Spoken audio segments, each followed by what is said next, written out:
If you're into The Walking Dead or just love thinking about what you'd do in a zombie apocalypse, don't lie, we've all had that daydream. Well, you might have asked yourself the classic question, which country would actually make it through a zombie outbreak in one piece? Everyone's got their own take. Some say Australia, others think some remote island, but recently, someone who actually writes Walking Dead content dropped a surprising answer that low key makes a lot of sense. So, Tilly Walden, the person behind the Clementine graphic novels, recently chatted with Popverse about the release of Clementine Book 3, which just dropped on June 25, 2025. This book wraps up the whole series and apparently it gets real intense. Clementine deals with a huge personal loss, finds a new mentor called the Gardener, and kind of stumbles into a new way of life. Sounds like classic zombie drama, but with some fresh twist. Anyway, during the interview, someone asked Tilly how she decides where her stories take place, and her answer was pretty wild, in a cool way. She started by saying that the first book was set in Vermont, then the second moved north into Canada, and then for the third one, she just kept going north again, all the way to Greenland. At first, it sounded like a random pick, but then she started digging into what Greenland's actually like. And then when things clicked, not only did it fit the story she wanted to tell, but she realized Greenland might actually be one of the best places on Earth to ride out a zombie apocalypse. And honestly, she might be right.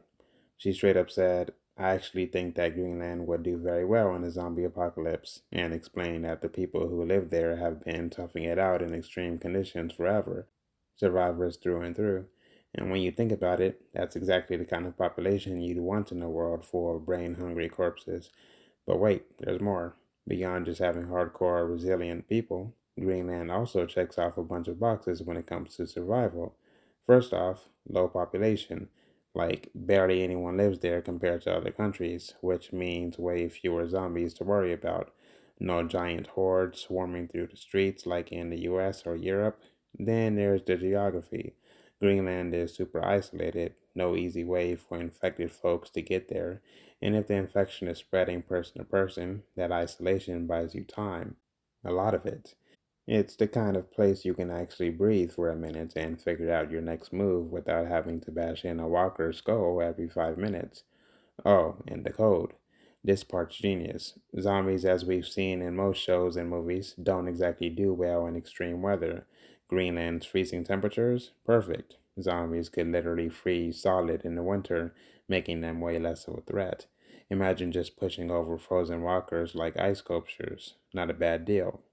Plus, Greenland isn't just ice and snow. There's fresh water, fish, wild animals, plenty of resources to keep a small community going without needing to make risky runs into zombie infested cities for supplies. So, yeah, maybe it's not the first place you'd think of when planning your zombie escape, but after hearing all this, Greenland might just be one of the smartest bets out there. Who knew?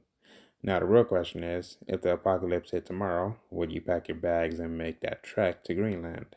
Or are you sticking it out somewhere else, shotgun in hand and canned beans stocked up?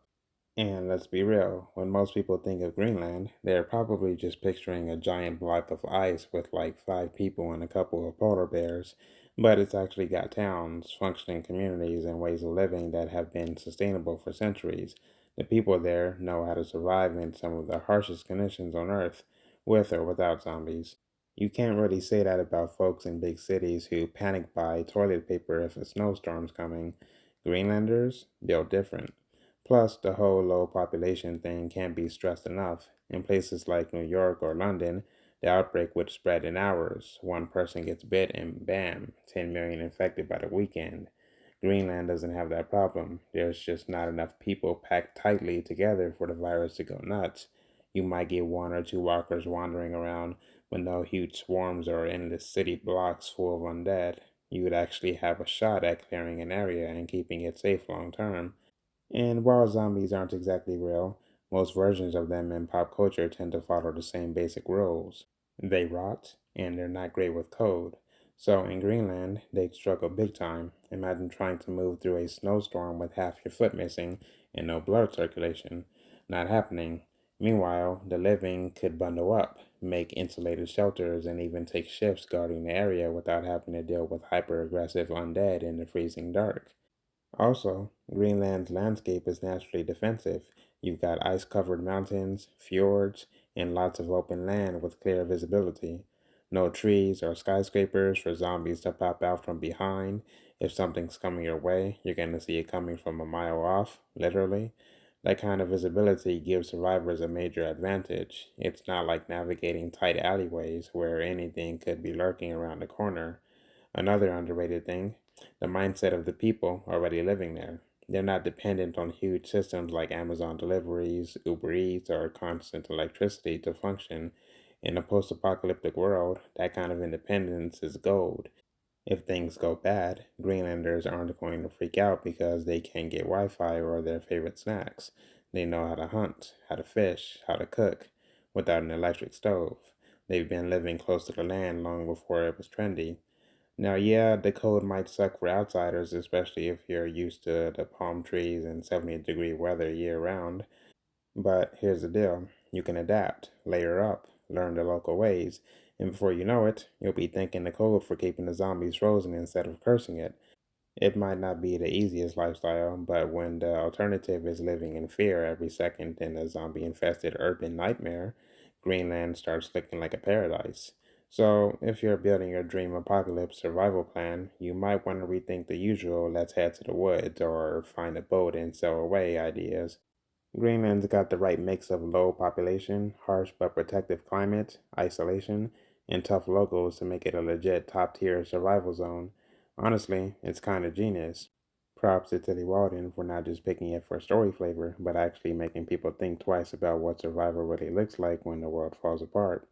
And it's kind of cool that this whole idea came out of a graphic novel writer just brainstorming settings on the fly.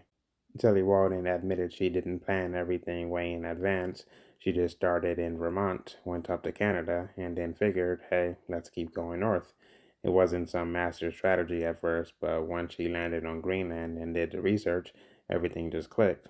Sometimes the best ideas happen like that, random, but they end up making perfect sense. It also adds a new layer to the Clementine story. Setting a zombie tale in Greenland isn't just a creative change of scenery, it actually brings a different kind of vibe to the whole apocalypse narrative. It's less about dodging hordes in crowded cities and more about survival against nature, loneliness, and rebuilding something new in an isolated environment. That shift makes things feel fresh, especially in a genre that's been around forever and has done the cities overrun by zombies thing to death. No pun intended. At the end of the day, whether you're just geeking out over zombie hypotheticals or seriously prepping your bug out bag, Greenland deserves a spot on the list of top places to be if things go full apocalypse. It's quiet, it's cold, and it's probably one of the few places where you could actually outlast the madness and come out on the other side.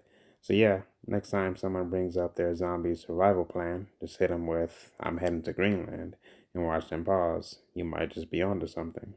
But anyway, y'all. I'll see you in the next one.